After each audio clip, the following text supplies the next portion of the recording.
ஒருத்தர் அவசரமா போய்கிட்டு இருந்தார். எங்க போய்கிட்டு இருக்கீங்க அப்படின்னு கேட்டார் ஒரு பெரியவர். கடைக்கு போறேன் சார், சாமான் வாங்கறதுக்கு அப்படின்னார். அங்க போறதுக்கு முன்னாடி தெரிஞ்சுக்க வேண்டியதெல்லாம் தெரிஞ்சுக்கிட்டீங்களா அப்படின்னு கேட்டார் பெரியவர். கடைக்கு போய் காசை கொடுத்து ஒரு பொருளை வாங்கிட்டு வரப்போறோம், இதுல தெரிஞ்சுக்க வேண்டியது என்ன இருக்குது அப்படின்னார் அலட்சியமா.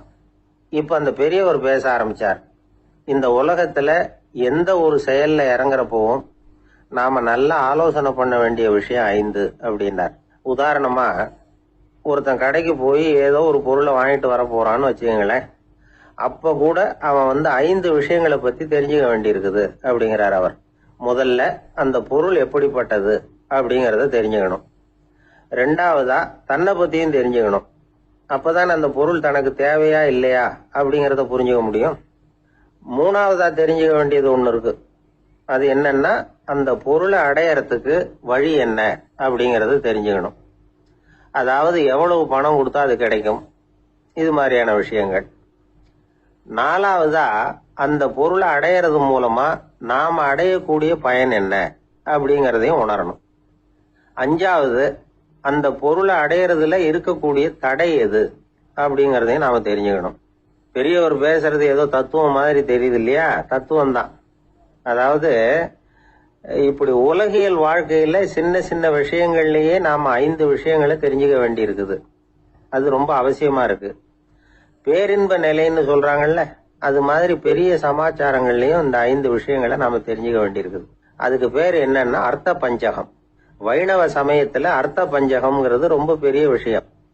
கடைக்கு போறது மாதிரி கடவுளை பார்க்க போறப்போ நாம 5 விஷயங்களை தெரிஞ்சுக்கணுமா. முதல்ல பரம்பொருள் அப்படிங்கிறது என்ன, அதோட தன்மைகள் என்ன, இதை தெரிஞ்சுக்கணும். இதுக்கு பேர் என்னன்னா பரமாத்ம ஸ்வரூபம் அப்படின்னு பேர்.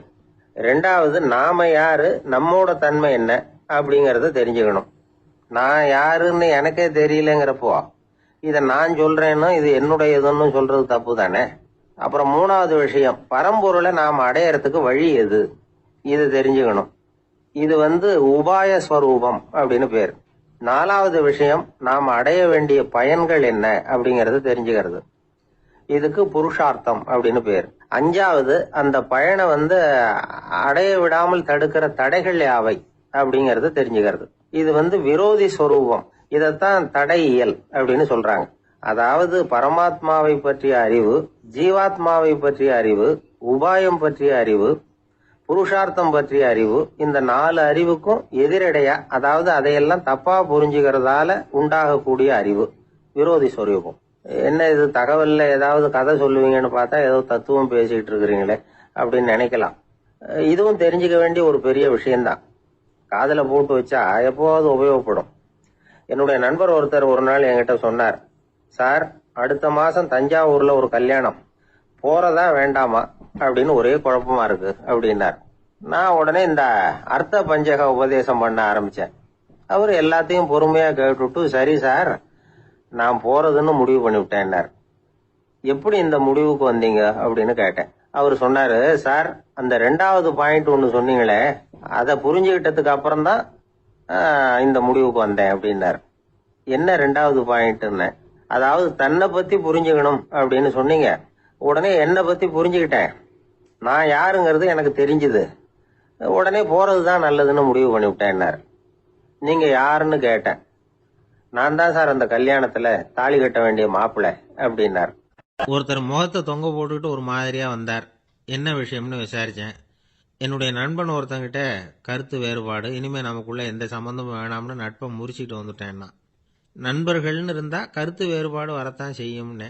கருத்து வேறுபாடு வராம இருக்கிறதுக்கு ஏதாவது வழி உண்டா அப்படின்னு கேட்டாங்க. அதை பத்தி நிபுணர்கள் சில யோசனைகளை சொல்லியிருக்கிறாங்கன்னு. முதல் விஷயம் என்னன்னா, உங்க நண்பனுக்கு ஒரு செய்தி சொல்லணும்னா அதை நீங்களே நேரடியாக சொல்லுங்க, அல்லது உங்க கைப்பட கடிதம் எழுதுங்க. அதாவது நேரடி தொடர்பு முக்கியம். அதை விட்டுட்டு இன்னொருத்தர் மூலமா நண்பர்களுக்கு செய்தி அனுப்புனா நீங்க சொல்ற செய்தி அப்படியே போய் சேராது, அது சேதமாயிடும். கூட்டி குறைச்சி சொல்லிவிடுவாங்க, அது குழப்பத்தில் கொண்டாந்து விட்டுரும். இது ஒரு யோசனை. 2வது யோசனை என்னன்னா, நீங்க ஒரு நல்ல காரியத்தை செய்யும் பொழுது உங்க நண்பரையும் சேர்த்துக்குங்க, அவருக்கும் அதுல ஒரு ஈடுபாட்டை உருவாக்குங்க. 3வது யோசனை, நம்ம பக்கத்தில் இருக்கிற நண்பர் மகிழ்ச்சி அடைகிற மாதிரி ஏதாவது செய்யணும். சின்ன சின்ன செயல்களாக இருந்தாலும் பரவாயில்ல, அவர் நமக்கு எதுவும் செய்யலையே, நாம் எதுக்கு செய்யணும் அப்படின்னு நினச்சிக்கிட்டு இருக்கக்கூடாது. 4வது யோசனை என்னென்னா, உங்களுக்கு ஒரு பிரச்சனையா அல்லது உங்கள் நண்பருக்கு ஒரு பிரச்சனையா, எதுவாக இருந்தாலும் 2 பேரும் சேர்ந்து உட்காந்து ஆலோசனை பண்ணுங்க. நம்ம யோசனையும் கேட்கப்படுதே அப்படிங்கிற நினைப்பே அவருக்கு ஒரு மன நிறைவை உண்டாக்குமா. 5வது யோசனை, உங்கள் நண்பர் ஏதோ ஒரு காரியத்தை செய்கிறார், நீங்கள் உடனே அவசரப்பட்டு நீ செய்கிறது தப்புன்னு தீர்ப்பு சொல்லக்கூடாது. அவர் அதை செய்யறதுக்கான நியாயங்கள் எவ்வளவோ இருக்கும், அதை புரிஞ்சுக்கிறதுக்கு முயற்சி பண்ணணும்.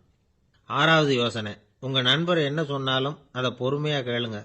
அவர் சொல்கிறத புரிஞ்சுக்கணும், அவர் சொல்ல விரும்புகிறத புரிஞ்சுக்கணும், அவர் சொல்ல முடியாமல் தவிக்கிறதையும் புரிஞ்சுக்கணும்.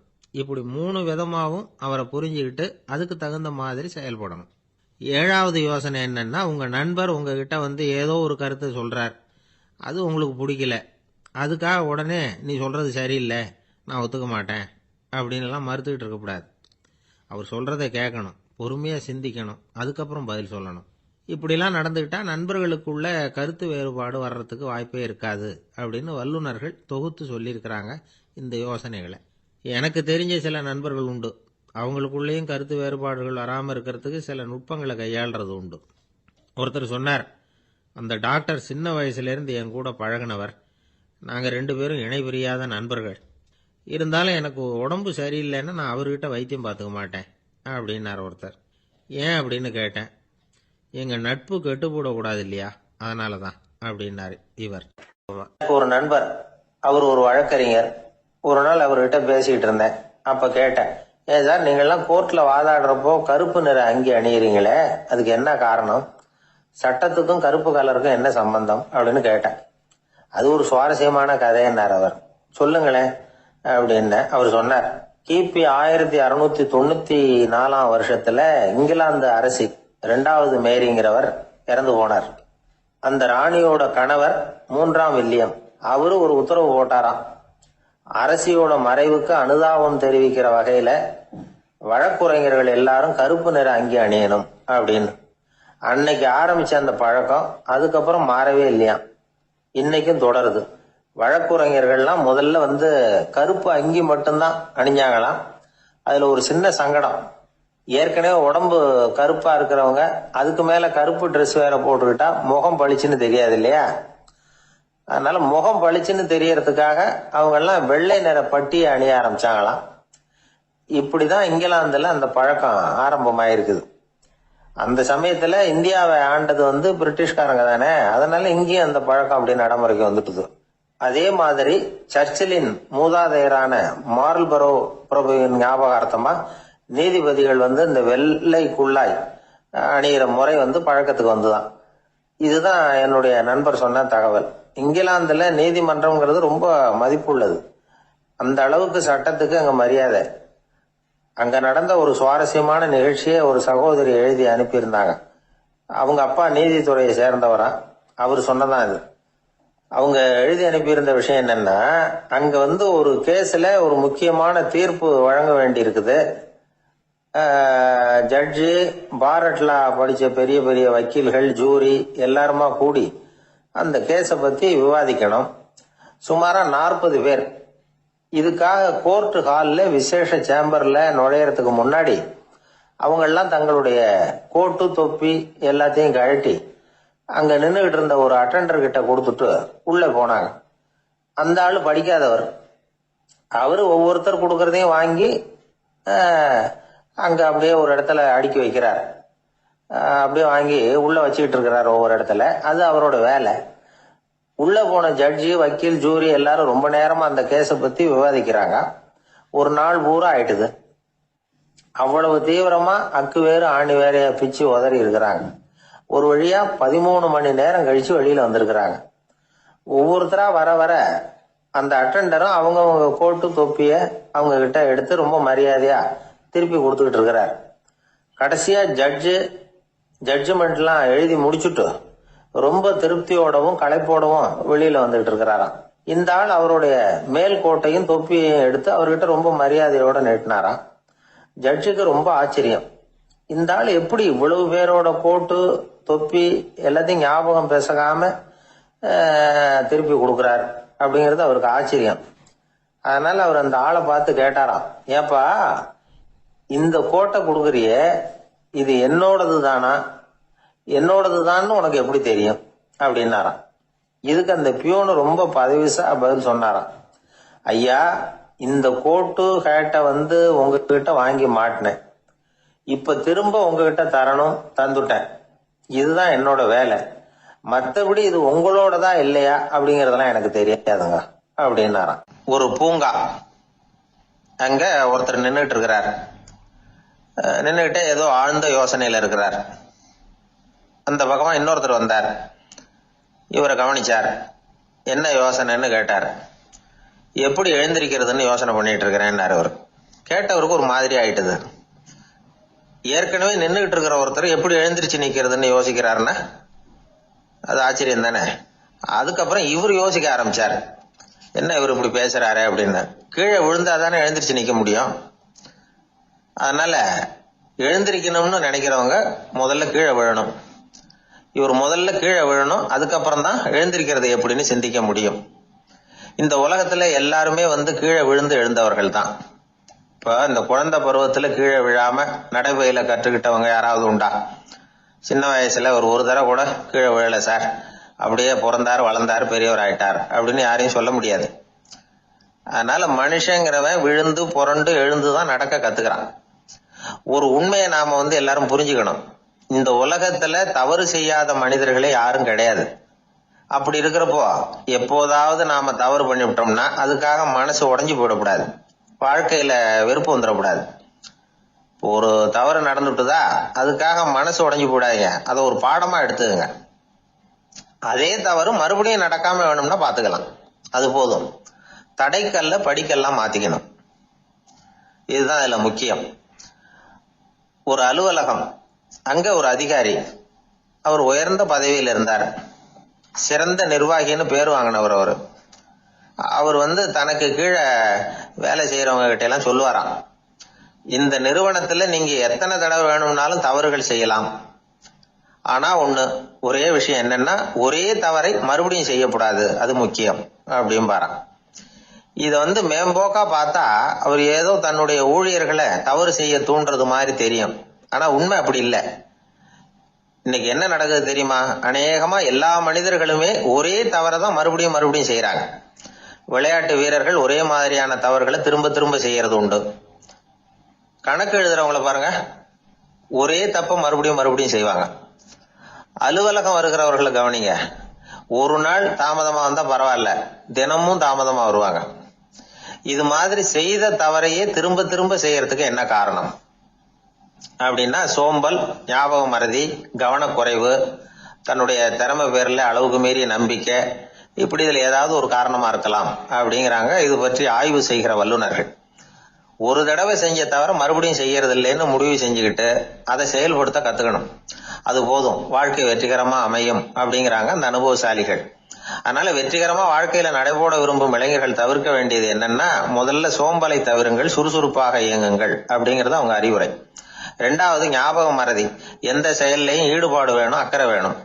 மூணாவது கவனக்குறைவு, எதையும் அலட்சியப்படுத்தக்கூடாது. நாலாவது என்னால முடியாதது எதுவுமே கிடையாது அப்படிங்கிற அளவுக்கு மீறிய நம்பிக்கை, அது ஆபத்துல கொண்டு போய் விட்டுரும். அதனால முதல் தவறு உங்களுக்கு ஒரு பாடமா அமையணும். ஒரு மனிதர் அவர் தன்னுடைய 2 காதுலையும் கட்டு போட்டுக்கிட்டு வந்தார்.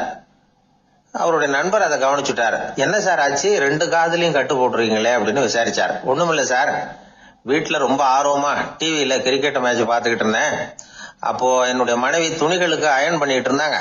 அயன் பாக்ஸ் அப்படியே வச்சுட்டு அடுப்பங்கரைக்கு போயிட்டாங்க. அந்த சமயம் பார்த்து டெலிபோன் பண்ணி அடிச்சுது. அவசரமா ஓடி போய் அதை எடுத்து காதுல வச்சேன். அப்பதான் தெரியும் அது அயன் பாக்ஸ்ங்கிற விஷயம். சூடா இருந்ததா, சுட்டு விட்டுது அப்படின்னாரு. ஒரு காது சரி சார், 2 காதும் ஏன் அப்படி ஆச்சு அப்படின்னு கேட்டார். அதே ஆளு மறுபடியும் போன் பண்ணா சார் அப்படின்னாரு. இவர் எவ்வளவு தூரம் யோசிச்சிருப்பாரு பாருங்க. அதனால ஒரு தவறு மறுபடியும் நடக்கக்கூடாது, முதல் தவறு உங்களுக்கு ஒரு பாடமாக அமையட்டும் அப்படிங்கிறது தான் இதுல இருந்து நாம தெரிந்து கொள்ள வேண்டிய கருத்து. அதனால தவறுகள் அதெல்லாம் தடைக்கெல்லாம் நினைக்க வேண்டாம், படிக்கெல்லாம் நினைப்போம். அப்படி நினைச்சோம்னா வாழ்க்கையில வெற்றி நிச்சயம். ஒரே ஒரு ஊர்ல ஒரு ராஜா இருந்தார், ரொம்ப நல்லவர். ஒரு நாள் அரண்மனையில விசாரணை நடந்துகிட்டு இருக்குது. அதுல ஒரு வழக்கு. ஒரு விவசாயி புகார் கொடுக்கிறார். என்ன புகார்னா, அவரு வயல்ல ஆடுகள் மேய்ஞ்சி பயிரை அழிச்சுட்டுது. நிறைய உழைச்சி செலவு பண்ணி பயிரை உண்டாக்கி வச்சிருந்தேன், எல்லாம் போயிட்டுது. இனிமே நான் என்ன செய்யறது, நீங்க தான் சரியான தீர்ப்பு வழங்கணும் அப்படின்னார் அந்த விவசாயி. அந்த ஆடுகளுக்கு சொந்தக்காரர் யாருன்னு கண்டுபிடிச்சு அரண்மனைக்கு அழைச்சிட்டு வாங்கன்னு உத்தரவு போட்டார் ராஜா. சேவகர்கள் போனாங்க, ஆளை கண்டுபிடிச்சாங்க, கூப்பிட்டுக்கிட்டு அரண்மனைக்கு வந்துட்டாங்க. ராஜா விசாரணை பண்ணாரு. அப்புறம் விசாரிச்சு முடிச்சுட்டு தீர்ப்பு வழங்கினார். இந்த விவசாயி அடைந்திருக்கிற இழப்புக்கு ஈடாக உன்னுடைய ஆடுகளை அவன்கிட்ட கொடுத்துட வேண்டியது அப்படின்னு சொல்லிவிட்டார். உன்கிட்ட இருக்கிற ஆடு பூரா அவன்கிட்ட கொடுத்துரு, அந்த ஆட்டுனால ஏற்பட்ட இழப்பு சரியா போகட்டும் அப்படின்னு தீர்ப்பு வழங்கிட்டார். அந்த மன்னருடைய மகன் இதை பார்த்துக்கிட்டே உட்காந்துருந்தான். இந்த தீர்ப்பை இன்னும் கூட சிறப்பா வழங்கலாமே அப்படின்னு நினைச்சான். அப்பா கிட்ட சொன்னான். உடனே அந்த அரசர், சரி நீயே இதுக்கு சரியான தீர்ப்பு சொல்லு அப்படின்னார். அந்த இளவரசன் தீர்ப்பு சொல்றான். அவன் சொன்ன தீர்ப்பு என்னன்னா, உங்ககிட்ட இருக்கிற ஆடுகள் எல்லாத்தையும் ஒரு வருஷ காலத்துக்கு அந்த விவசாயி கிட்ட ஒப்படைச்சிட வேண்டியது. அந்த ஒரு வருஷத்துக்குள்ள அந்த ஆடுகள் போடுற குட்டிகள், பால், எரு எல்லாம் விவசாயி எடுத்துக்க வேண்டியது. ஒரு வருஷத்துக்கு அப்புறம் உங்களுடைய ஆடுகளை நீங்களே திருப்பி வாங்கிக்க வேண்டியது. இதுதான் இளவரசன் சொன்ன தீர்ப்பு. இது சரியான தீர்ப்பு தான். இனிமே என்னுடைய அரச பொறுப்புகளை இளவரசர் வசம் ஒப்படைக்கிறேன் அப்படின்னு சொல்லி ஒப்படைச்சுட்டாராம். அதாவது தாவூத் நபி, சுலைமான் நபி இவர்களுடைய சரித்திரத்துல இந்த சம்பவம் காணப்படுறதாக ஒரு நண்பர் சொன்னார். ஒரு தண்டனையை பெறுகிறவன் அதுக்கு பிறகு சமூகத்துல நல்ல விதமா வாழறதுக்கு வாய்ப்பு இருக்கிறது மாதிரி அமையணும் தீர்ப்பு. அதுக்கு இது ஒரு உதாரணம். சில தீர்ப்புகள் எப்படி அமைஞ்சு விடுதுன்னா, ஒரு தண்டனையை அனுபவிச்சு முடிச்சவன் அதுக்கப்புறம் இந்த சமூகத்துல நல்லவனா வாழறதுக்கு நினைச்சா கூட அதுக்கு தகுதி இல்லாதவன் அப்படிங்கிற அளவுக்கு சூழ்நிலை அமைஞ்சிருது. இது சிந்திக்க வேண்டிய ஒரு செய்தி. இன்னொரு ஊர்ல ஒரு ராஜா இருந்தார். அவரு ஒரு நாள் ஒரு போட்டி வச்சார். என்ன போட்டின்னா, அரண்மனை வாசல்ல ஒரு பெரிய நீச்சல் குளம், அதுல நிறைய விஷப்பாம்புகள். எந்த இளைஞன் துணிச்சலா அதுல நீச்சல் குளத்துல குதிச்சு நீந்தி கரையேறி வர்றானோ அவனுக்கு 100 ஏக்கர் நிலம் பரிசா வழங்கப்படும். அது வேணாம்னா 1000 ஆடுகள் பரிசா வழங்கப்படும். அதுவும் வேணாம்னா என்னுடைய மகளை கல்யாணம் பண்ணிக்கலாம். இதுதான் மன்னருடைய அறிவிப்பு. பரிசுலாம் நல்லா தான் இருக்குது, இருந்தாலும் பாம்புகள் உள்ள குளம்ங்கிறது நல்லா இல்லையே. அதனால யாரும் அதுல குதிச்சு நீஞ்சறதுக்கு முன் வரல. இருந்தாலும் திடீர்னு ஒரு இளைஞன் அந்த நீச்சல் குளத்துல குதிச்சான், நீந்தனா ஒரு வழியா கரையேறி வந்துட்டான். மன்னருக்கு ரொம்ப மகிழ்ச்சி. நீதான் தைரியமான இளைஞன், வா இப்படின்னு கூப்பிட்டார். கிட்ட வந்தான். அந்த இளைஞன் தண்ணீர் சொட்ட சொட்ட நிக்கிறான். சரி, உனக்கு 100 ஏக்கர் நிலம் வேணுமான்னு கேட்கிறார். வேண்டாங்கிறான். சரி, அப்படின்னா 1000 ஆடுகள் வேணுமான்னு கேட்கிறார். அதுவும் வேணாங்கிறான். ஓ, அப்படின்னா என் பொண்ணை கல்யாணம் பண்ணிக்கிறியா அப்படின்னு கேட்கிறாரு. அதுவும் வேணாங்கிறான். ராஜாவுக்கு ஒன்றும் புரியல. அப்படின்னா உனக்கு என்னதான் வேணும் அப்படிங்கிறார். என்னை புடிச்சு இந்த குளத்துல தள்ளி விட்டவன் யாருங்கிறது எனக்கு தெரியணும் அப்படின்னு. அன்பா இருக்கணும்னு அநேக பெரியவங்க சொல்லி இருக்கிறாங்க. நாமளும் அதை கேட்டுட்டு அன்பு காட்டுறதுக்கு தயாரா தான் இருக்கிறோம். அதை வாங்கறதுக்கு தான் ஆளை காணும். இருந்தாலும் அன்புல எத்தனையோ வகை உண்டு. அதை சரியா புரிஞ்சுக்கிட்டு அதுக்கப்புறம் அன்பு காட்ட ஆரம்பிக்கணும். வகையை புரிஞ்சுக்காம அன்பு காட்டினா வம்புல மாட்டிக்க வேண்டியதுதான். அன்புன்னா சாதாரணமா நினைச்சு விடாதீங்க. அதுல எவ்வளவு விதம் தெரியுமா? இரக்கம், கருணை, காருண்யம், பந்துத்துவம், பட்சம், பாசம், நேசம், விசுவாசம், அபிமானம், காதல், பக்தி, இப்படி பல விதமா அதை பத்தி சொல்லி வச்சிருக்கிறாங்க பெரியவங்க. இந்த வார்த்தைகள் எல்லாம் நாம கேள்விப்பட்டதுதான். இருந்தாலும் அதுகளுக்குள்ள என்ன வித்தியாசம்னு கேட்டா சரியா சொல்ல தெரியாது. அதனால இந்த வார்த்தைகளுக்கெல்லாம் பெரியவங்க என்ன விளக்கம் சொல்றாங்கன்னு இப்ப பார்க்கலாம். எளியவர்கள் மேல செலுத்துற அன்பு இருக்கு பாருங்க, அதுக்கு இரக்கம்னு பேரு. அறிவு பலம், சரீர பலம், இது ரெண்டும் இல்லாதவங்க மேல, அதாவது வலிமையற்றவர்கள் மேல செலுத்துற அன்பு இருக்கு பாருங்க, அதுதான் கருணை. எறும்புல இருந்து யானை வரைக்கும் சகல ஜீவராசிகள் மேலேயும் காட்டுற அன்புக்கு காருண்யம்னு பேரு, ஜீவகாருண்யம். சிவி சக்கரவர்த்தி காட்டின அன்பு இந்த ரகம். உறவினர்கள், சொந்தக்காரங்க, அவங்க வசதியா இருந்தாலும் வறுமையில இருந்தாலும் வித்தியாசம் இல்லாம காட்டுற அன்பு இருக்கு பாருங்க, அதுக்கு பேரு பந்துத்துவம். ஒரு எஜமானன் வேலையாள்கிட்ட காட்டுற அன்பு இருக்கு பாருங்க, அதுக்கு பேரு தான் பட்சம். அவனும் தன்னை மாதிரி மனுஷன்தாங்கிற நினைப்பு வேணும். ஒரு தாய் தன்னுடைய குழந்தை மேல, ஒரு குழந்தை தன்னுடைய தாய் மேல செலுத்துற அன்புக்கு பாசம்னு பேரு. ஈருடல் ஓர் உயிர்னு நினைக்கிறது இது. ராமரும் கௌசலையும் இதுக்கு உதாரணம். தம்மை ஒத்த நண்பர்கள் கிட்ட செலுத்துற அன்புக்கு நேசம்னு பேரு. வயசு, செல்வம், அந்தஸ்து இந்த வித்தியாசம் எல்லாம் பார்க்காம அவங்க சுக துக்கத்துல சமபங்கு எடுத்துக்கிறது இது. கிருஷ்ணன் குசேலர்கிட்ட காட்டினது இந்த ரகம். வேலை செய்யறவன் முதலாளி கிட்ட காட்டுற அன்புக்கு விசுவாசம்னு பேரு. தேசத்து மேலையும் தாய்மொழி பேர்லயும் செலுத்துற அன்புக்கு அபிமானம்னு பேரு. தேசாபிமானம்னு சொல்றமே இதுதான். ஒரு கணவன் மனைவி பேர்ல காட்டுற அன்புக்கு காதல்னு பேரு. கடவுள் பேர்ல செலுத்துற அன்புக்கு பக்தின்னு பேரு. இப்படி அன்புல பல ரகம் இருக்கிறப்போ அதுல உள்ள வித்தியாசம் தெரியாம இடம் மாத்தி அன்பு காட்டினா இடைஞ்சல் தான். சரி, இந்த அன்பை பத்தி விஞ்ஞானம் என்ன சொல்லுது தெரியுமா? இதயத்தை பாதுகாக்கிறதுக்கு முக்கியமா தேவைப்படுற ஒண்ணு இந்த அன்புதான்னு சொல்லுது.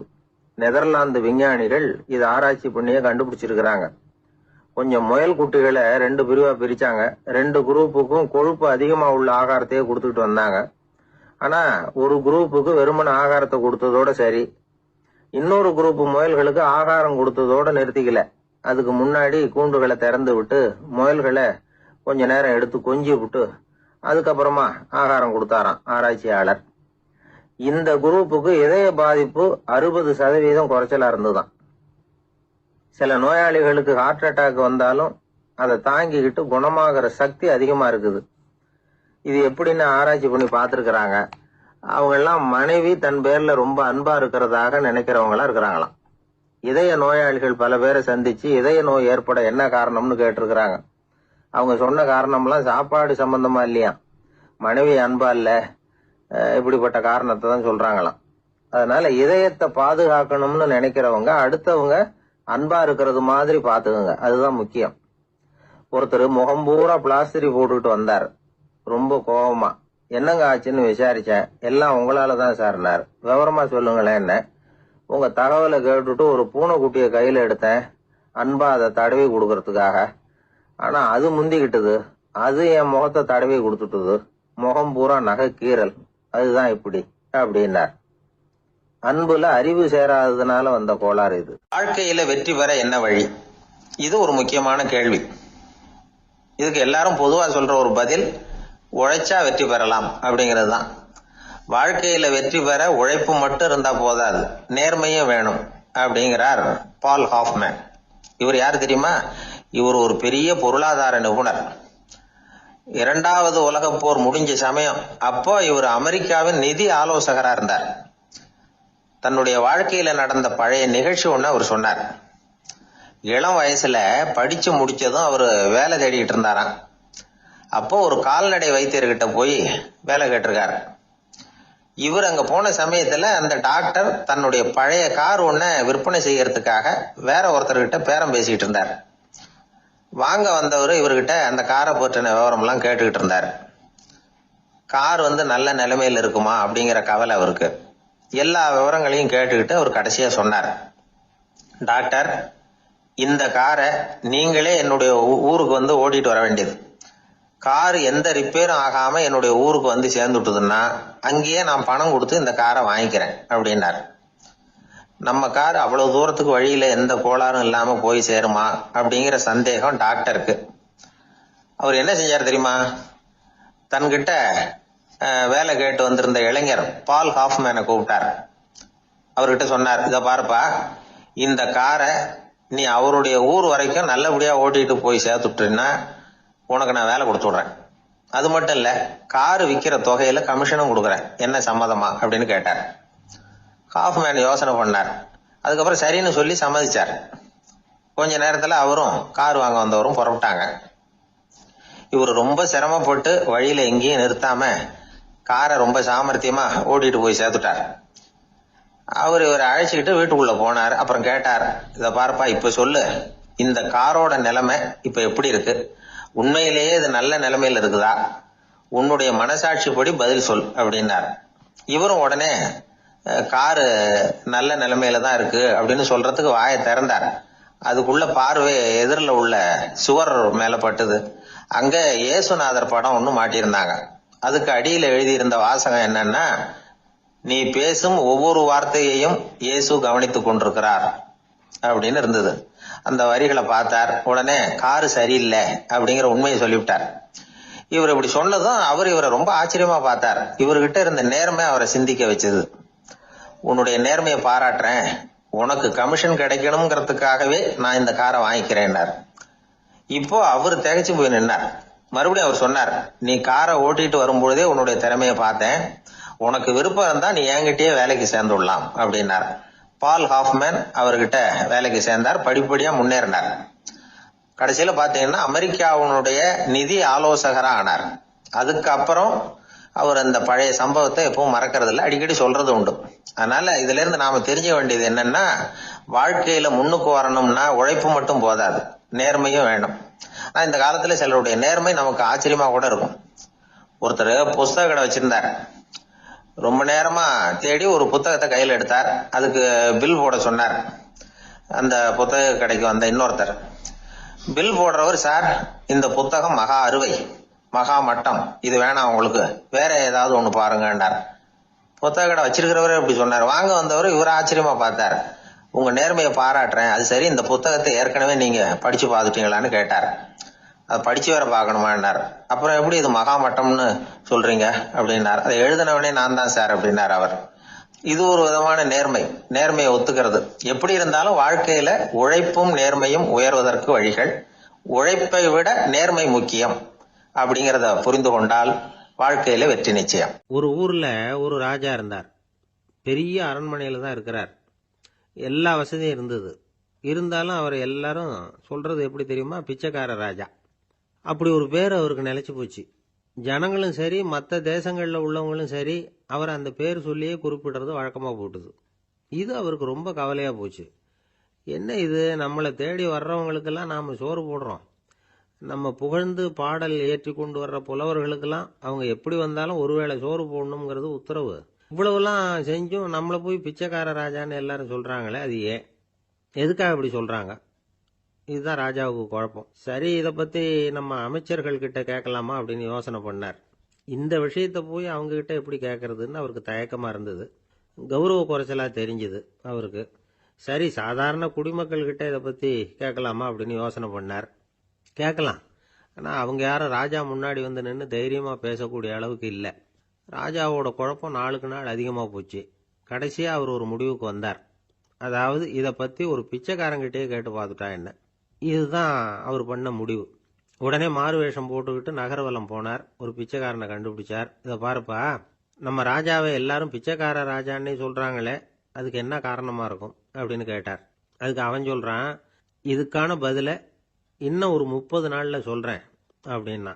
உடனே இவருக்கு சந்தோஷம். உண்மையை அவங்ககிட்ட சொன்னார். நான் வேற யாரும் இல்லை, நான் தான் இந்த நாட்டு ராஜா. இப்ப நீ என் கூடவே வந்துரு, அரண்மனையிலேயே தங்கிக்கோ, 30 நாள் கழிச்சு எனக்கு பதில் சொல்லிவிட்டு அதுக்கப்புறமா நீ போகலாம் அப்படின்னு சொல்லி அழைச்சிட்டு வந்துட்டார். அரண்மனையில் ஒரு மூலையில் அவன் தங்கறதுக்கு இடம் கொடுத்தார். தினம் 2 வேளையும் இவனுக்கு சோறு போடுங்க அப்படின்னு உத்தரவு போட்டார்.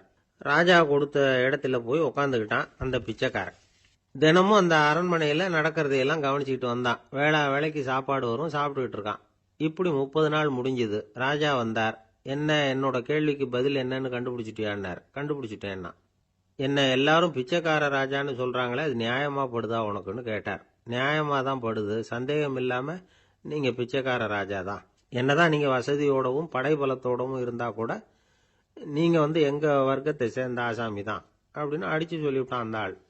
என்னால் அப்படி சொல்றேன்னு கேட்டார் இவர். அரசே, ஒரு உண்மையை கண்டுபிடிச்சு சொல்றதா நான் உங்ககிட்ட சொன்னேன். நீங்க ராஜ பரம்பரைன்னா உடனே உங்க கழுத்துல கிடக்கிற முத்து மாலையை கழட்டி பரிசா கொடுத்துருப்பீங்க, பொன்னையும் மணியையும் கொடுத்துருப்பீங்க. ஆனா நீங்க அப்படி செய்யல. என்ன ஒரு மூலையில உட்கார வச்சு 2 வேளை சோறு போட சொன்னீங்க. உங்களை தேடி யார் வந்தாலும், யார் வந்து பாராட்டி பேசினாலும் அல்லது பிரச்சனைகளை சொன்னாலும் நீங்க செய்யற ஒரே காரியம் சோறு போடுறது தான். பிச்சைக்காரனுக்கு சோறு மட்டும்தான் உலகம். உங்க விஷயத்திலையும் நீங்க அப்படித்தான் நினைக்கிறதாக தெரியுது. நல்லா கவனிங்க. எந்த ஒரு பிரச்சனைக்கும் சோறு தான் முடிவுன்னு நினைக்கிறீங்க பாருங்க. நீங்க சந்தேகம் இல்லாத எங்களை சேர்ந்த ஆளுதான் அப்படின்னு விட்டான் அந்த பிச்சைக்காரன்.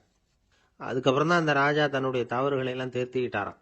பசின்னு வர்றவங்களுக்கு சோறு தான் போடணும், அது தப்பு இல்ல.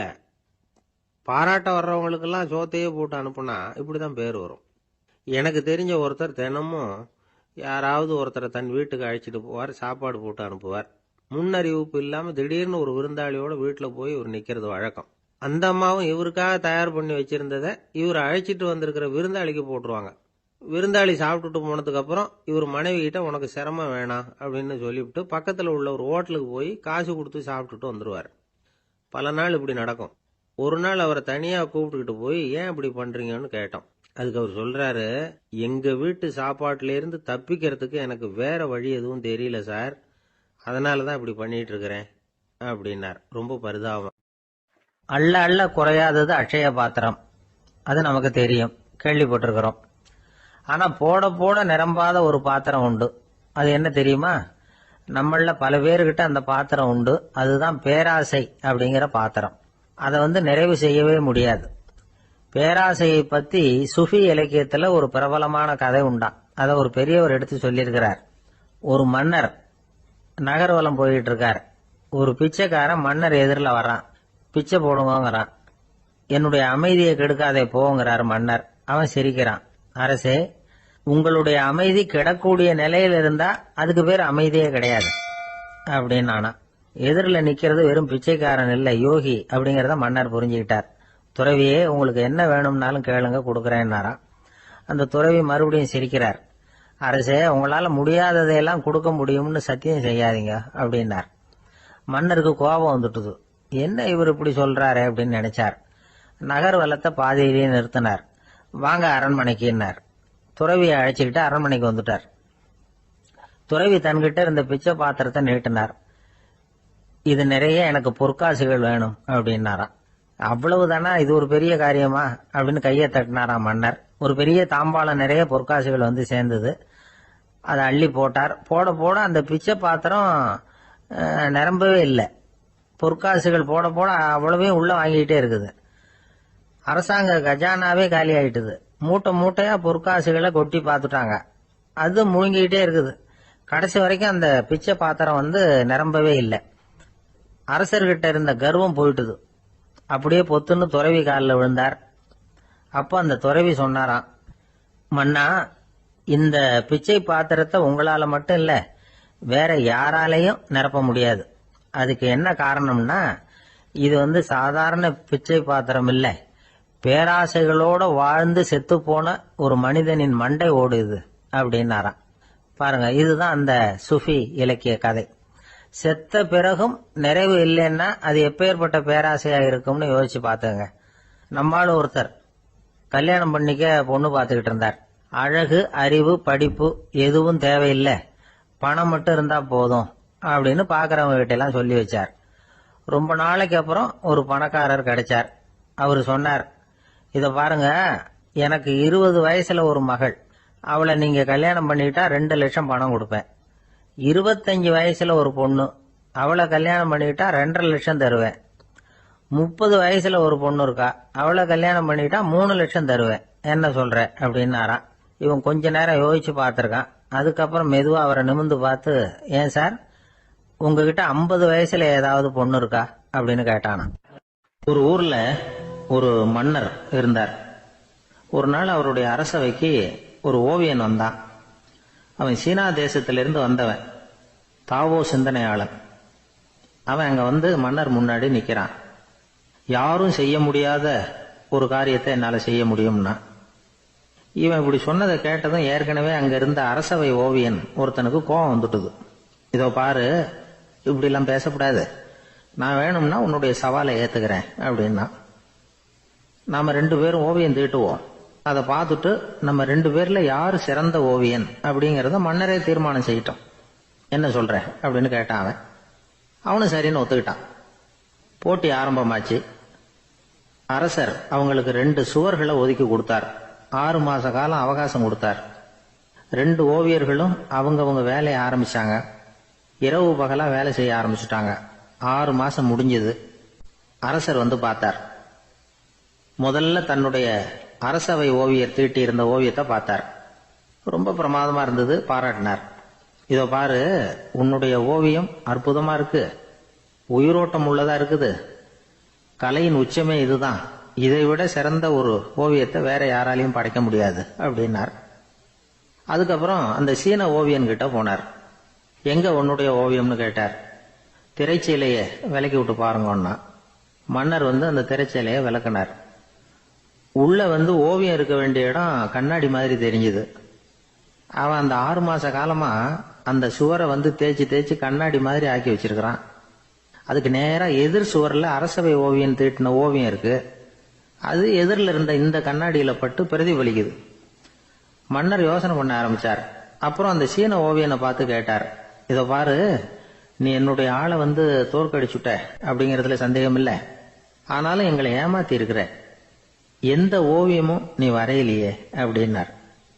அரசே, இதுதான் உண்மையான ஓவியம், உயிருள்ள ஓவியம். இது மனோபாவங்களை பிரதிபலிக்கும், மாறுகின்ற காலங்களை அப்படியே காட்டும் அப்படின்னா அந்த சீன ஓவியன். கையால வரைகிற ஓவியங்கள்ல சலனம் இல்லை. கண்ணாடி அப்படி கிடையாது. சக்தியின் ஓட்டம் அதுல எப்பவும் இருந்துகிட்டே இருக்கும். கண்ணாடி மட்டுமே ஜீவன் உள்ள ஓவியமா இருக்க முடியுங்கிறத அந்த சீன ஓவியன் தெரிஞ்சு வச்சிருந்தான். ஏன்னா அவன் ஒரு தாவோ சிந்தனையாளன். ஒவ்வொரு குழந்தையும் இந்த கண்ணாடியோட தான் பிறக்குது. ஆனா நாம என்ன செய்யறோம்னா ஓவியங்களை கண்ணாடி மீது பதிப்பிச்சு விடுறோம். கண்ணாடி நம்மளை பிரதிபலிக்குது. நம்முடைய அழகோ அவலட்சணமோ கண்ணாடியை பாதிக்கிறது இல்லை. ஏன்னா அதுக்கு மனம் கிடையாது. கடந்து போன வினாடியை பத்தி அது சிந்திக்கிறது இல்லை. அடுத்த கணத்தை பத்தின எதிர்பார்ப்பும் அதுகிட்ட கிடையாது. அதுதான் பற்றற்ற நிலை. மனிதனுக்கு தேவைப்படுறது அதுதான். கண்ணாடி கிட்ட இருந்து நாம கற்றுக்கொள்ள வேண்டிய பாடம் இது.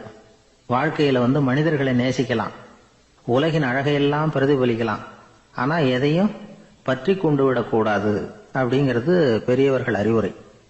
துயரம்ங்கிறது பற்றுக்களின் சாயை. கண்ணாடி முன்னாடி நிக்கிறப்போவெல்லாம் நமக்கு இந்த ஞாபகம் வரணுமா. ஒரு குடும்ப தலைவர் ஒரு நாள் காலையில விடிஞ்சு எழுந்திரிச்சதும் சத்தம் போட்டார். யார் இந்த கருங்குரங்கு படத்தை என் ரூம்ல கொண்டாந்து மாட்டி வச்சது அப்படின்னு கத்தினார். சமையல் கட்டில இருந்து மனைவி பதில் சொன்னாங்க, தூக்க கலக்கத்துல உளராதீங்க, நல்லா பாருங்க, அது படம் கிடையாது, முகம் பார்க்கிற கண்ணாடி அப்படின்னாங்க. ரொம்ப பேருக்கு கூட்டத்துல பேசுறதுன்னா பயம். நமக்கு ஒன்றும் தெரியாதுன்னு மற்றவங்க நினைச்சிடக்கூடாதுங்கிற எண்ணம் தான் இதுக்கு காரணம். ரொம்ப முக்கியமான ஒரு கூட்டம்னா பயம் அதிகமா இருக்கும். முக்கியமானவங்கள்லாம் வருவாங்களே, அவங்கெல்லாம் நம்மளை பத்தி மட்டமா நினைச்சிருவாங்களே அப்படிங்கிற பயம் வந்துடும். ஆனா மேடை பேச்சுங்கிறது அவ்வளவு கடினமான ஒரு காரியம் இல்லைங்கிறாங்க அது சம்பந்தமான நிபுணர்கள். யாரும் பேச்சாளர் ஆகலாம், இது ஒன்றும் பெரிய கிஃப்ட் கிடையாது அப்படின்னு அவங்க சொல்றாங்க. நீங்க ஒரு சிறந்த பேச்சாளர் ஆகணுமா அப்படின்னா அதுக்குன்னு சில ஆலோசனைகளை சொல்லி வச்சிருக்கிறாங்க அனுபவசாலிகள்.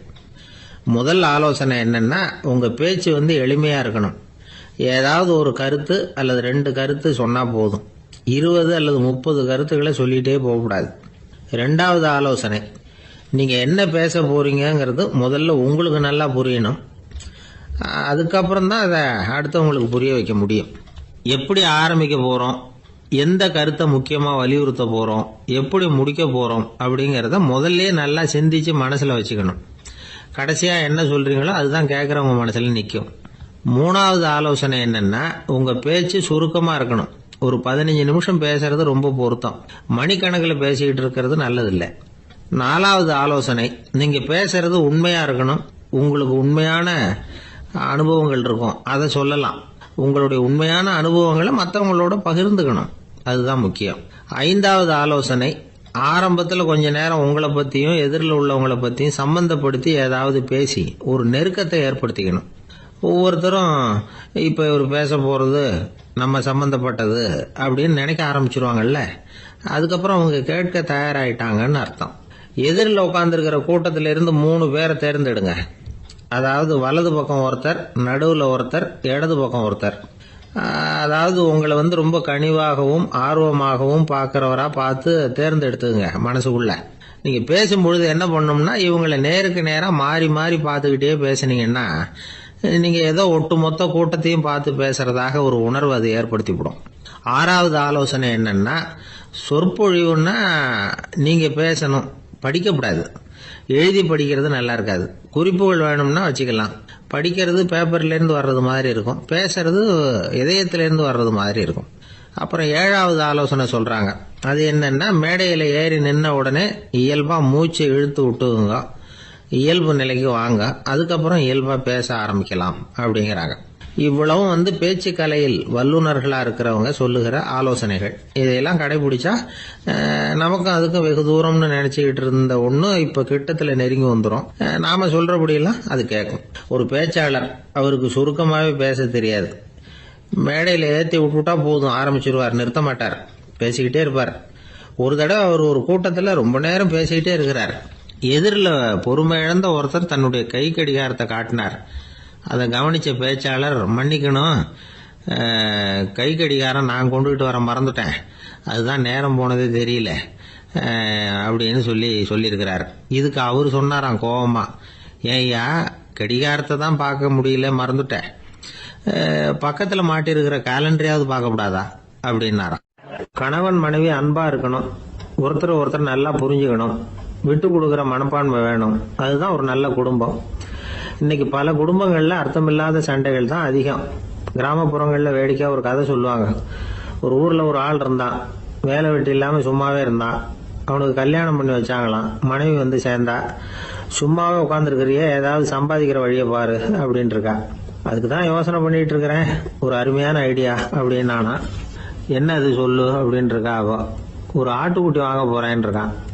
அதை வாங்கி என்ன பண்ண போறேன்னா, அந்த குட்டி வளரும், பெருசாகும், அதுக்கப்புறம் அது நிறைய குட்டி போடும் அப்படின்னு இருக்கான். சரி, அப்புறம் என்ன, அதையெல்லாம் சந்தையில கொண்டுட்டு போய் வித்துவிட்டு அந்த காசுக்கு ஒரு எருவு மாடு வாங்கலாம்.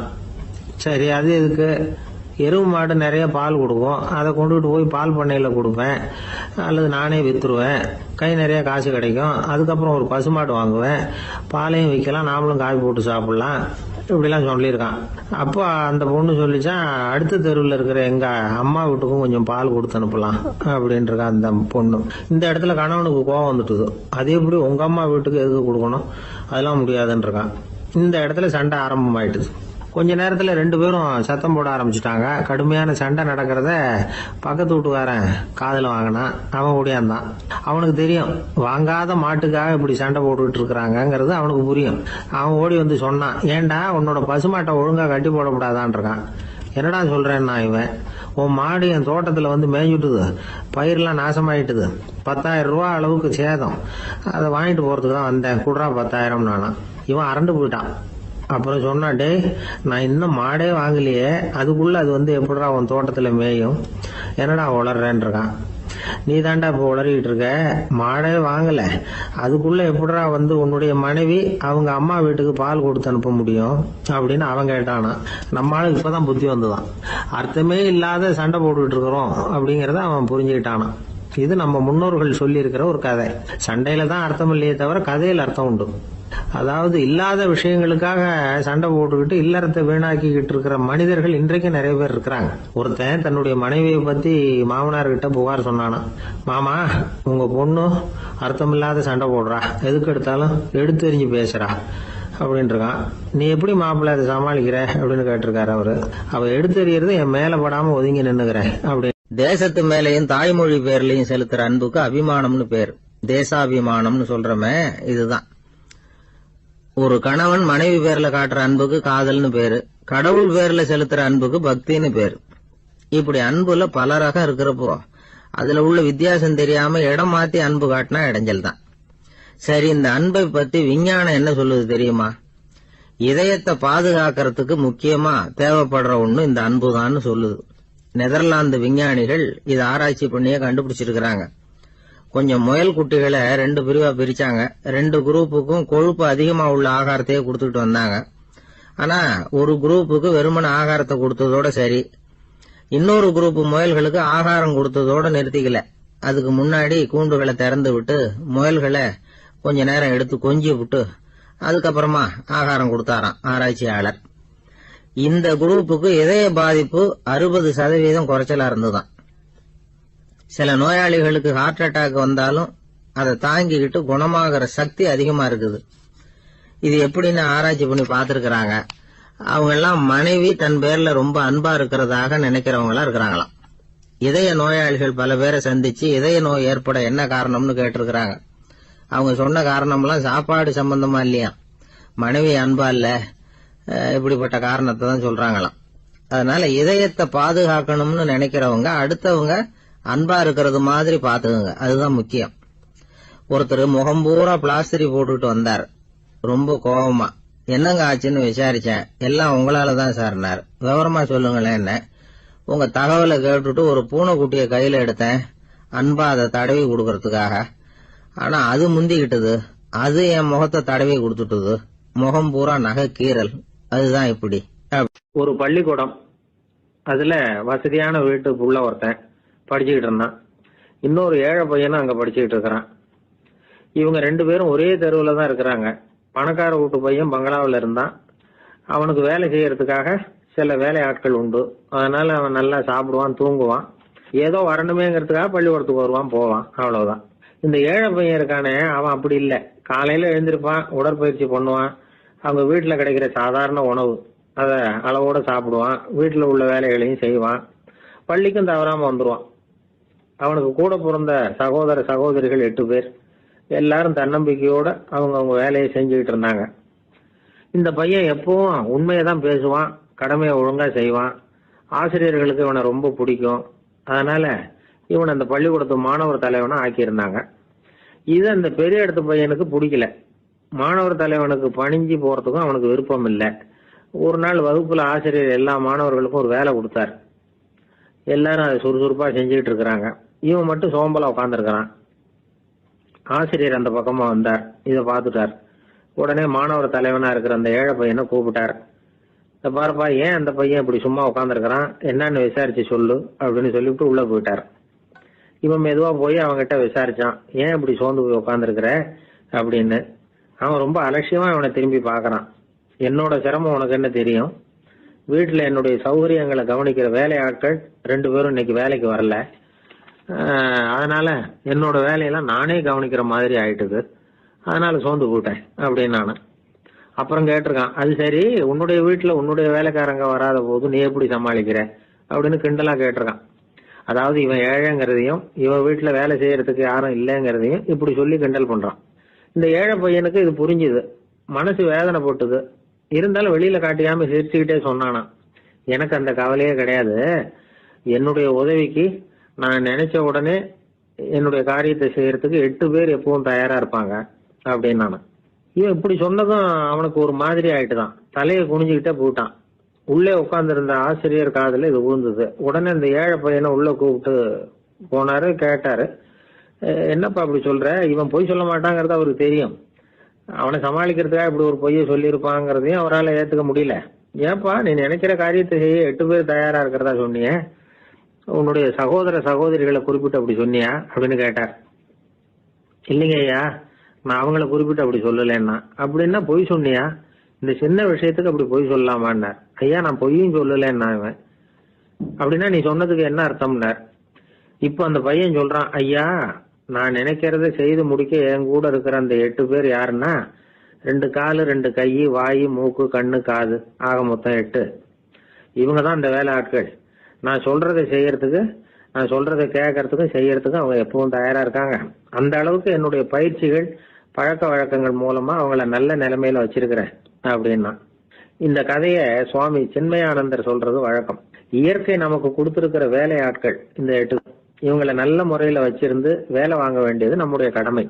அந்த கடமையை ஒழுங்கா செஞ்சுக்கிட்டு வந்தா வாழ்க்கையில வெற்றி நிச்சயம். இல்லைன்னா குழப்பம்தான். புத்தி சரியா இல்லைன்னா இந்த வேலையாட்கள் நாம சொல்றத கேட்க மாட்டாங்க. ஒருத்தன் குடி போதையில தள்ளாடி தள்ளாடி போய் ஒரு மரத்துல முட்டிக்கிட்டானா.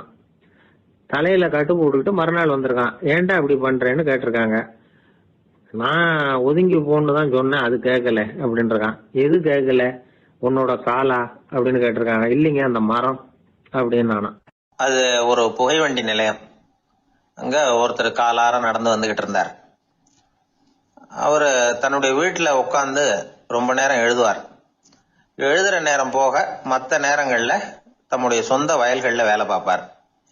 அது முடிஞ்சதை என்ன பண்ணுவாருன்னா, பக்கத்துல இருக்கிற புகைவண்டி நிலையத்துக்கு போவார். அங்க கொஞ்ச நேரம் அப்படியே காலார நடந்து வருவார். இது அவருடைய அன்றாட வழக்கம். அன்னைக்கு அது மாதிரிதான் அவரு நடந்து வந்துகிட்டு இருக்கிறார். அந்த சமயத்துல அங்க நடைமேடையில ஒரு அம்மையார் நின்றுட்டு இருக்கிறாங்க. இவரை கண்டதும் கையை தட்டி கூப்பிட்டாங்க. இங்க கொஞ்சம் வர முடியுமா அப்படின்னாங்க. இவர் போனார். என்னங்கன்னு விசாரிச்சார். அந்த அம்மையார் விவரம் சொன்னார்.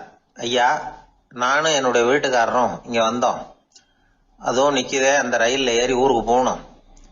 என்னுடைய வீட்டுக்காரரு அதுவும் அந்த உணவு விடுதிக்கு போயிருக்காரு, இன்னும் வரல. அவர் வர்றதுக்குள்ள ரயில் புறப்பட்டுரும் போல இருக்கு. நீங்க ஓடி போய் அவரை அழைச்சிக்கிட்டு வர முடியுமா அப்படின்னு கேட்டாங்க. சரின்னாரு இவரு. உடனே அந்த அம்மா தன்னுடைய கணவர் எப்படி இருப்பார் அப்படிங்கிற அடையாளங்களை கொஞ்சம் சொல்லி அனுப்புனாங்க. போய் தேடிட்டு இருக்க வேண்டாமேங்கிறதுக்காக. பார்க்கறதுக்கு இப்படி இருப்பார், இந்த மாதிரி ஆடை அணிஞ்சிருப்பார் அப்படின்னு விவரமா சொன்னாங்க. அதை இவர் கவனமா கேட்டுக்கிட்டார். நீங்க போய் அழைச்சிட்டு வாங்க, வந்த உடனே உங்களுக்கு உண்டான கூலியையும் கையோட கொடுத்து விடுறேன் அப்படின்னாங்க அந்த அம்மா. இவர் போனார். அந்த அம்மா சொன்ன அடையாளங்களை வச்சு அவர் வீட்டுக்காரரை கையோட கூட்டிட்டு வந்துட்டார். கொண்டுட்டு வந்து அந்த அம்மா கிட்ட ஒப்படைச்சார். உடனே அவரும் ஏற்கனவே சொன்ன பிரகாரம் அவருக்கான கூலி பணத்தையும் கொடுத்தாங்க. அவரும் எதுவும் மறுப்பு சொல்லாம அதை வாங்கிட்டார். வாங்கிட்டு திரும்பினார். அந்த சமயத்துல எதிரில் வந்த ஒருத்தர் அவர் அடையாளம் கண்டுபிடிச்சுக்கிட்டார். அவங்க 2 பேரும் பேசிக்கிறது இவங்க காதுல விழுந்தது. அப்பதான் இவங்களுக்கு அது புரிஞ்சுது. இவங்க கிட்ட கூலி வாங்கினவர் யாருன்னா அவரு தான் பேரறிஞர் லியோ டால்ஸ்டாய் அப்படிங்கிறது புரிஞ்சுது அவங்க 2 பேரும் பேசிக்கிறத வச்சு. ரஷ்ய நாட்டின் மிகப்பெரிய ஞானி லியோ டால்ஸ்டாய், சோவியத் நாட்டின் ஈடு இணையற்ற இலக்கிய மேதை. இது தெரிஞ்ச உடனே அந்த அம்மா அவர்கிட்ட ஓடினாங்க.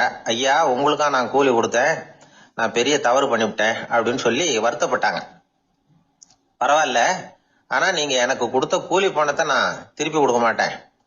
ஏன் தெரியுமா, அது நான் உழைச்சி பெற்ற தொகை அப்படின்னார். யாருக்குமே அதிக மகிழ்ச்சியை தரக்கூடிய பணம் எதுன்னு கேட்டா அது அவங்க உழைப்புக்கு ஊதியமா கிடைக்கிற பணம் தான். நம்ம ஆட்கள் சில பேருக்கு உழைக்காம கிடைக்கிற தீய வழியில வருகிற பணம் கூட மகிழ்ச்சியை கொடுக்கும். ஒரு பெரிய தொழிற்சாலை, அதோட முதலாளி கடுமையான ஒரு கட்டுப்பாடு விதிச்சிருந்தார். அது என்ன கட்டுப்பாடுன்னா, இந்த தொழிற்சாலைக்கு உள்ள யாரும் சிகரெட் பிடிக்கக்கூடாது அப்படிங்கறதுதான். ஒரு நாள் இந்த முதலாளி தன்னுடைய தொழிற்சாலைய சுற்றி பார்த்துக்கிட்டு வரார். அப்போ ஒரு இளைஞன் உள்ள சிகரெட் பிடிச்சுக்கிட்டு இருந்தான். அதை பார்த்து விடுறாரு. அவ்வளவுதான், அவருக்கு கோபம் வந்துட்டுது. உடனே உதவியாளரை கூப்பிட்டார். அதோ பாரு, அந்த சிகரெட் பிடிச்சுக்கிட்டு இருக்கிறானே, அவன் கணக்கை முடிச்சு வெளியில அனுப்பி வச்சிரு அப்படின்னு உத்தரவு போட்டார். அது பிரகாரம் உடனே அவனை அழைச்சிட்டு போய் கணக்கு பார்த்து சம்பள பாக்கி அப்புறம் உதவித்தொகை எல்லாத்தையும் மொத்தமா கையில கொடுத்து வெளியில அனுப்பி வச்சுட்டாங்க. அவன் பணத்தோட வெளியில வந்தான். ஏதோ யோசனை பண்ணபடியே நின்றுகிட்டு இருந்தான். அவன் என்னப்பா யோசிக்கிற அப்படின்னாரு எதிரில் வந்தவர். இவன் சொன்னான், ஒண்ணும் இல்ல, என்னோட நண்பன் ஒருத்தனை பாக்குறதுக்காக உள்ள போனேன். பேர் என்னன்னு கேட்டுட்டு ஒரு 50,000 ரூபாய் பணத்தையும் கொடுத்து வெளியில அனுப்பி வச்சுட்டாங்க. அதுதான் ஏன்னு புரியல, யோசனை பண்ணிட்டு இருக்கிறேன் அப்படின்னு நானாக்குவேன். அதனால நாம உழைச்சி சம்பாதிக்கிற பணம் தான் உயர்வு, சும்மா வர்ற பணம்லாம் மகிழ்ச்சியை தராது அப்படிங்கறத புரிஞ்சுக்கணும். அப்பேற்பட்ட ஞானி ரஷ்ய மேதை அவர் பாருங்க, அந்த பணத்தை வாங்கின பணத்தை திருப்பி கொடுக்க மாட்டேன்னு விட்டார். ஏன்னா அது உழைத்து பெற்ற தொகை, அதை நான் கொடுக்க மாட்டேன்னார். அதனால நமக்கு செல்வம் சேர்க்கறது பெருசு இல்ல, அந்த சேருகிற செல்வம் நமக்கு மகிழ்ச்சியை கொடுக்கணும். அதுக்கு என்ன வழின்னா நாம உழைத்து சம்பாதிக்கணும் அப்படிங்கறத அதுல இருந்து புரிஞ்சுக்க வேண்டியது ரொம்ப அவசியம். அதனால உழைப்போம் உயர்வோம், இதுதான் வெற்றியின் ரகசியம். ஒரே ஒரு ஊர், அந்த ஊருக்கு பேரு கொடையாளிப்பட்டி. அந்த பேருக்கு தகுந்த மாதிரி தான் அந்த ஊர் மக்களும். யார் என்ன கேட்டாலும் இல்லைன்னு சொல்லாம கொடுப்பாங்க. கொடையாளிகள் நிறைந்த ஊர். இனாமா மட்டும் இல்ல, கடனாவும் பணம் கொடுப்பாங்க. யாருக்காவது அவசரமா பணம் தேவைப்பட்டதுன்னு வச்சுக்கோங்க, அந்த ஊருக்கு போய் வாங்கிக்கலாம். பத்திரம் தேவையில்லை, சாட்சி தேவையில்லை, ஜாமீன் தேவையில்லை, எந்த உத்தரவாதமும் கேட்காம பணம் கொடுத்துருவாங்க. நம்மால் ஒருத்தனுக்கு பணம் தேவைப்பட்டது, சொந்த பந்தமெல்லாம் கேட்டு பார்த்தா யாரும் கொடுக்கற வழியா தெரியல. எல்லாரும் அவங்கவுங்க சௌரியத்தை பாக்குறவங்க, அடுத்தவங்க சௌரியத்தை பத்தி கவலைப்படாதவங்க. இவன் எல்லாரையும் கேட்டு பார்த்துட்டு சோர்ந்து போய் உக்காந்துட்டான். அந்த நேரம் தான் கொடையாளிப்பட்டியை பத்தி கேள்விப்பட்டான். அப்படி ஒரு ஊர் இருக்கிறது தெரிஞ்சதும் அந்த ஊருக்கு வழி கேட்டுக்கிட்டு ஒரு நாள் புறப்பட்டு போனான். வயல்காட்டு வழியா போக வேண்டியிருந்தது. மெதுவா நடந்து ஊர் எல்லைக்கு வந்துட்டான். 2 பக்கமும் விவசாய வேலைகள் மும்முரமா நடந்துகிட்டு இருக்குது. ஏர் உழுதுகிட்டு இருக்கிறாங்க. அப்ப அங்க ஒரு ஆளை பாம்பு கடிச்சுட்டுது. பக்கத்துல வேலை செஞ்சுக்கிட்டு இருந்தவங்க ஓடி வந்தாங்க. அவசரமா செய்ய வேண்டிய முதல் உதவியெல்லாம் செஞ்சு பார்த்தாங்க, பலன் இல்லை. அந்த ஆள் செத்து போட்டான். அவன் செத்து விட்டான்னு தெரிஞ்சதும் அவனை தூக்கி வரப்பு மேல போட்டுட்டு எல்லாரும் அவங்கவுங்க வேலையை கவனிக்க ஆரம்பிச்சிட்டாங்க. அங்க ஒரு ஆளு இவனை பார்த்து சொன்னான், ஐயா, நீங்க போற வழியில இவன் சொந்தக்காரன் இவனுக்கு சோறு கொண்டுகிட்டு வருவான், இவன் இங்க செத்துட்டான்னு அவன்கிட்ட சொல்லிவிடுங்க அப்படின்னா. இவனுக்கு ரொம்ப ஆச்சரியம், என்னடா இது பாம்பு கடிச்சுட்டுதுன்னதும் பதறி அடிச்சுக்கிட்டு ஓடி வந்தாங்க, செத்துட்டான்னதும் பேசாம தூக்கி போட்டுட்டு போயிட்டாங்க அப்படின்னு நினைச்சுக்கிட்டே நடந்து போறான். எதிரில் சோறு கொண்டுகிட்டு ஒரு ஆள் வந்தான். இவன் விவரத்தை சொன்னான். அங்க உங்க சொந்தக்காரன் பாம்பு கடிச்சு செத்து போட்டான் அப்படின்னா. அவன் கொஞ்ச நேரம் அமைதியா நின்னான். அதுக்கப்புறமா அங்கேயே வரப்புல உட்காந்து கொண்டுகிட்டு வந்த சோத்தை தானே சாப்பிட்டு முடிச்சான். பேசாம எழுந்திரிச்சு திரும்பி போயிட்டான். கொஞ்சம் கூட பதறல, அழல. இப்படியும் ஒரு ஊரா அப்படின்னு நினைச்சு ஆச்சரியப்பட்டுக்கிட்டே இவன் ஊருக்குள்ள போனான். ஒரு பெரிய மனுஷனை பார்த்து பணம் கேட்டான். அவரும் இவனோட பேரையும் ஊரையும் மட்டும் விசாரிச்சுக்கிட்டு தேவையான பணத்தை கொடுத்துட்டார். பணத்தை வாங்கிட்ட பிறகு தன்னுடைய மனசை அரிச்சுக்கிட்டு இருந்த அந்த விஷயத்தை பத்தி கேட்டான். ஐயா, வழியில ஒருத்தன் செத்துட்டான், அவனை அப்படியே தூக்கி வரப்புல போட்டுட்டு எல்லாரும் வயல்வெளி வேலைகளை பார்த்துக்கிட்டு இருக்கிறாங்களே அப்படின்னா. இதுக்கு அந்த பெரியவர் சொன்னார், ஆமா அப்படித்தான் செய்வோம், வேலை முடிஞ்சு வீட்டுக்கு திரும்புறப்போ அவனை தூக்கிட்டு வந்து அடக்கம் பண்ணிடுவோம் அப்படின்னார். ரொம்ப ஆச்சரியமா இருக்கு அப்படின்னா. ஏன் உங்க ஊர்ல யாராவது செத்துட்டா என்ன பண்ணுவீங்க அப்படின்னு கேட்டார். என்ன இப்படி கேக்குறீங்க, எங்க ஊர்ல எல்லாம் பணத்தை தூக்க விட மாட்டாங்க, ஒப்பாரி வைப்பாங்க, கட்டி புரண்டு அழுது புலம்பி தீத்துருவாங்க அப்படின்னா. இவன் பெரியவர் பார்த்தார். அவங்கிட்ட கொடுத்த பணத்தை லபக்குன்னு பறிச்சுக்கிட்டார். திருப்பி வாங்கிட்டார். இவன் பதறி போய் நிக்கிறான். அவரு சொன்னார், பணத்தையே விட மாட்டேன்னு கட்டுப்பிடிச்சு அழுதா நான் கொடுத்த பணத்தை மட்டும் எப்படி திருப்பி கொடுக்க போற, போயிட்டு வா அப்படின்னு விரட்டி விட்டாராம். இந்த கதையை நண்பர் ஒருத்தர் சொன்னார். கதை வேடிக்கையா தெரிஞ்சா கூட இதுல கருத்து உண்டு. பணம் பிணம் இது ரெண்டையுமே விடுறதுக்கு அவ்வளவு சுலபமா மனம் வர்றதில்லை. இந்த ரெண்டு விஷயங்கள்லயும் அறிவார்ந்த செயல்பாடு தேவை. ஒரு பேருந்து மரத்துல மோதி விட்டது. எல்லாரும் அடிபட்டு முனைகிட்டு கிடக்குறாங்க. டிரைவர், கண்டக்டர் இவங்களுக்கும் அடி. அவங்களும் ஒரு பக்கம் கிடக்குறாங்க. ஒரு மூலையில கிடக்கிற ஒருத்தன் மெதுவா முக்கி முனகி கண்டக்டர்னு சத்தம் போடுறான். கண்டக்டர் மெதுவா நகர்ந்து அவங்கிட்ட போய் என்னன்னு விசாரிக்கிறார். அவன் ரொம்ப சிரமப்பட்டு வாயை திறந்து ஒரு 15 காசு சில்லற பாக்கி அப்படின்னானா. ஒரு மாணவனை பார்த்தேன். என்ன தம்பி படிப்புலாம் எப்படி இருக்குது அப்படின்னு விசாரிச்சேன். அவன் ரொம்ப அழுத்துக்கிட்டான். நான் நல்லா தான் சார் படிக்கிறேன், இருந்தாலும் புத்தியில சரியா ஏற மாட்டேங்குது சார் அப்படின்னா. சரி, இவனும் நம்ம ரகம்தான் அப்படின்னு சொல்லி முடிவு பண்ணிட்டோம். கல்வி கற்கக்கூடிய ஒரு மாணவன் சம்பந்தப்படுற புத்திகள் பல வகை. அதை பத்தி ஒரு பெரியவர் விளக்கி இருக்கிறார். மிருத்து புத்தின்னு ஒன்று இருக்குதான். மிருத்துன்னா மண்ணு. மண்ணால செவுறு கட்டுறோம்ல, மண் சுவரில் ஆணி அடிக்கிறதும் சுலபம், அதை பிடுங்கி எடுக்கிறதும் சுலபம். அது மாதிரி சில பேர் குரு சொல்லி கொடுக்கறத சுலபமா கேட்டு தெரிஞ்சு வச்சுக்குவாங்க. கொஞ்ச நேரத்தில் சுலபமா மறந்தும் போயிடுவாங்க. இது மிருத்து புத்தின்னு பேரு, மண் புத்தி. தாரு புத்தின்னு ஒன்று உண்டான். தாருன்னா மரம். அதுல பச்சை மரத்துல ஆணி அடிக்கிறது சுலபம், ஆனா அதை எடுக்கிறது கஷ்டம்.